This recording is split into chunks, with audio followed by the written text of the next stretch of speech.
going on? What's happening? Finn Daily here, back with another video.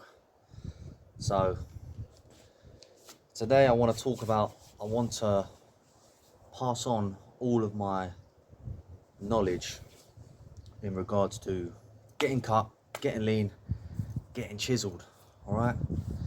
I'm just going to give you some tips, some pointers, how to get there, little tricks I've learned on the way to help you out, make it a little bit easier.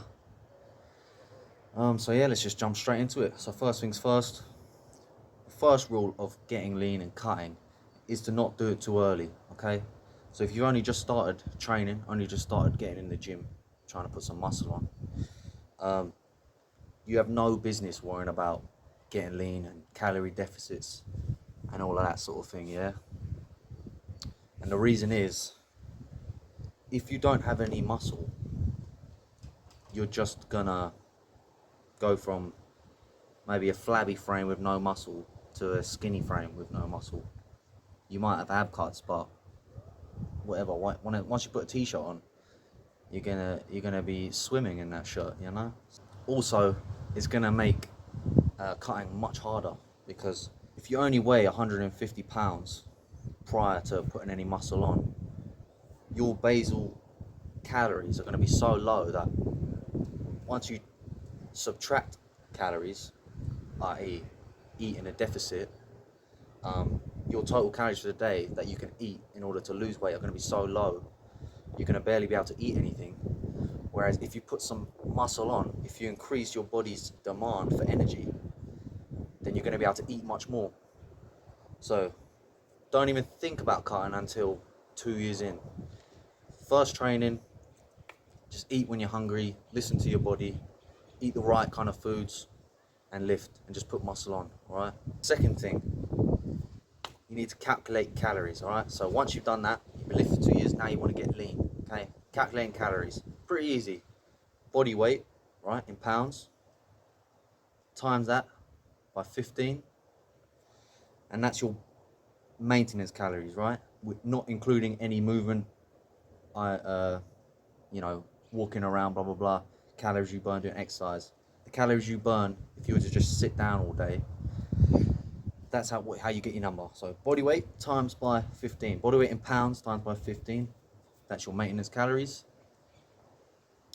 And then you want to just stick to that, right? So you're first starting out with your cut, stick to maintenance, stick to the number you have, do that for 2 weeks, see what happens to your weight. If your weight stays the same, good, you found your maintenance. If your weight goes up or down, it's either too much or too low, okay? So there's a feeling out process first of all. But once you tested that, tried that, and you've got your set number of calories you want to hit, and you know your rough maintenance calories, then you want to carry on eating that, and now you want to add 10,000 steps per day. Eat at maintenance, add 10,000 steps per day, okay? Then your weight's going to drop, and then you want to milk every step of the cut for all it's worth, okay? So maintenance, add 10k steps, see how much fat you lose. Once you stop, that's when you start subtracting calories. I've done, not crash diets, but I've done aggressive cutting, I've done slow cuts, and I've definitely seen the best results from a slower, more methodical cut. Not saying the aggressive cut isn't, but it's just, it's far harder mentally, it's far more strain on your body to cut, aggressively. I've done 1,800 calories a day before to really get in shape. I've done that before, and I've also done the slow, subtracting by over time. I think I did about 22 weeks took to cut, and I got very lean, and I felt a lot better, I noticed. So that's why you want to cut slowly, okay? And what I personally do, what helps me, is to fast, yeah? So you wake up, black coffee, only water, and just fast as long as you can. Train fasted, that's all good. You're not gonna, burn your muscle away. Train fasted, yeah? And then the first meal, no carbs. This is how I do it. This is what I think works for me. Try it for yourself, see if it works for you. Basically, carb free all the way up until night time, my last meal, yeah? If I'm cutting, I'll usually just have some eggs with some lean meat and maybe a salad, and that's how I'll break my fast. And then that will keep me going until night time. I can have a big meal, I can really fill up. Um, and then the reason you want to save your carbs for night time is because I find when I'm cutting, you know, your sugar craving goes through the roof. Your your need for, because you are gonna, obviously you're gonna be hungry when you're depriving yourself. So I think it makes it a lot easier mentally to stick to the diet if you actually leave some room for, chocolates, or for me personally it used to be peanut butter and honey sandwiches. I just went crazy for those for some reason. So I'd save all my carbs for night time, and then I could just, you know, pig out but still be within my calories. Um, so yeah, save your carbs till night time. And also, not eating carbs during the day isn't going to spike your hunger. It's going to keep your blood sugar levels very level throughout the day. So you're gonna have a steady feeling of being full. You're never gonna eat and then feel hungry again. Uh, and that's because of you're not spiking your insulin levels. Okay. Next thing, keep heavy lifting.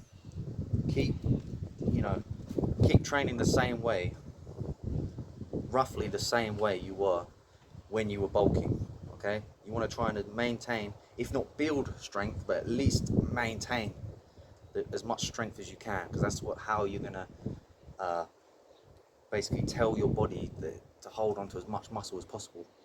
Yeah.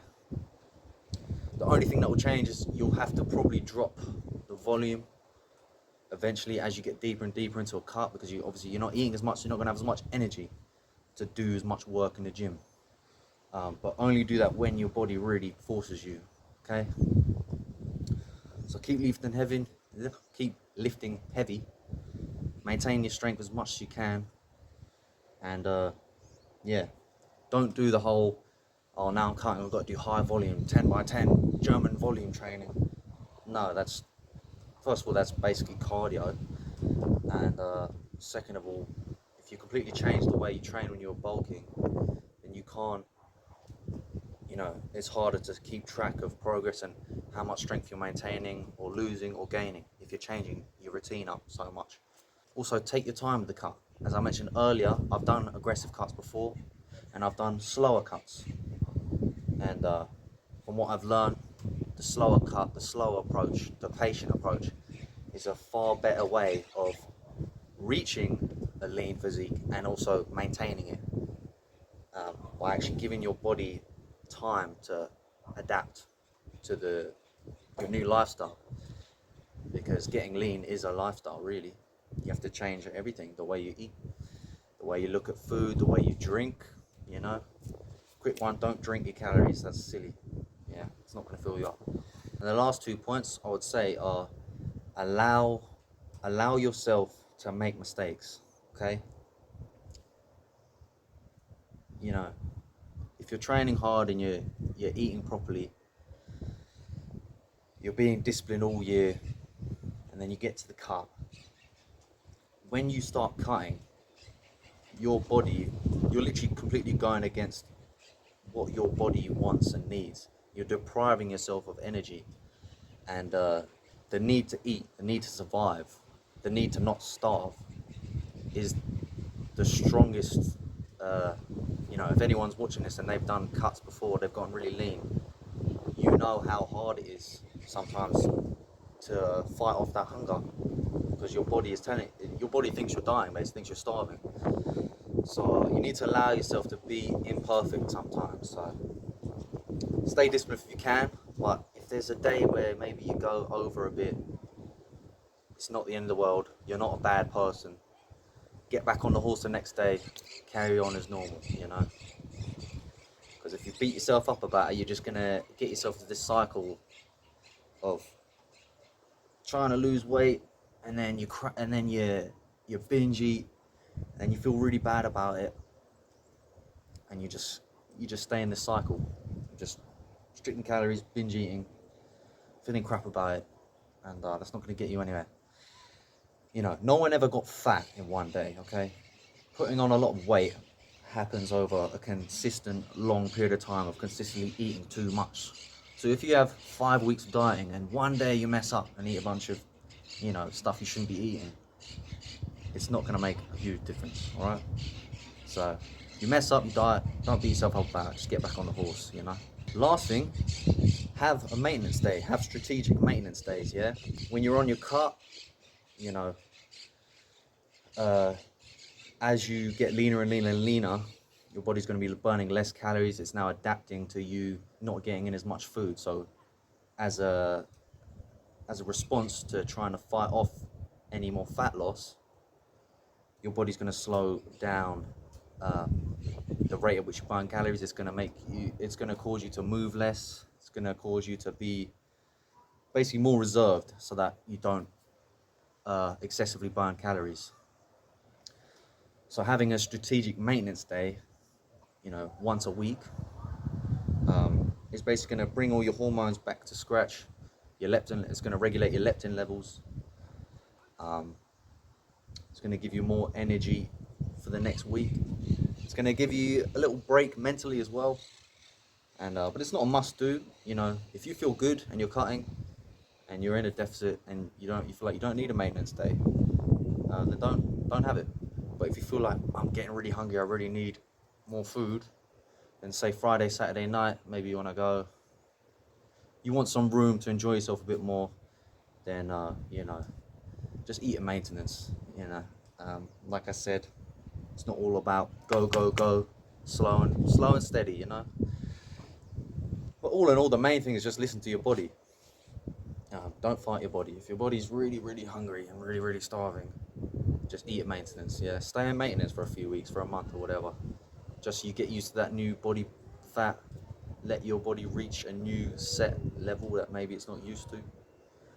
And just take your time with it. And that's what's going to lead to the best results. And I would say it's the path of least resistance as well. So that's it for the video. I will see you in the next one. What is that?